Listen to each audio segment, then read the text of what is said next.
আজকে আমরা ঈশ্বরদী থেকে 200 কিলোমিটার দূরে গাইবান্ধায় যাচ্ছে একটা প্রাইভেট মিনি বাসে, কিন্তু জার্নি শুরুর প্রথম ঘন্টাতেই বাসটা একটা চলন্ত ডিসাস্টার হয়ে গেল।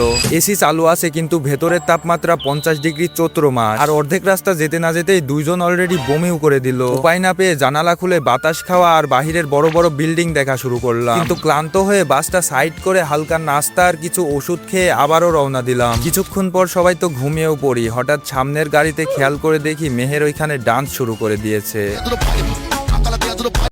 ব্যাস, তাকে ধরে আমাদের গাড়িতে নিয়ে আসলাম লাইভ পারফরমেন্স দেখার জন্য। প্রায় 3 ঘন্টা জার্নির পরে গ্রামে পৌঁছাতে নতুন টুইস্ট। রাস্তা এত ছোট যে আমাদের মিনি বাস আর ঢুকবেই না, তাই বাস ছেড়ে 3টা ভ্যানে চেপে বসলাম গ্রামের শীতল হাওয়ায়। আসলে আমরা এসেছি কাজিন রোশনিয়াপুর বিয়েতে, আর বিয়ে বাড়ি মানেই তো খাদকদের ঈদ। ফল, ডিম, গরুর মাংস, খাসির মাংস থেকে শুরু করে একদম ঠান্ডা দই মিষ্টি আর 7 আপ দিয়ে সেই মজার খাবার। খাওয়া শেষে আমাদের সবার সুপার পাওয়ার গুলো একটু ইউজ করলাম। এখন সারাদিন জার্নি করে আমরা পুরো শেষ। তোমরা জলদি সাবস্ক্রাইব করো, না হলে আমরা আর কোনোদিন ঈশ্বরদী ফিরতে পারবো না। তোর কপালে জুতার বাড়ি হারামি।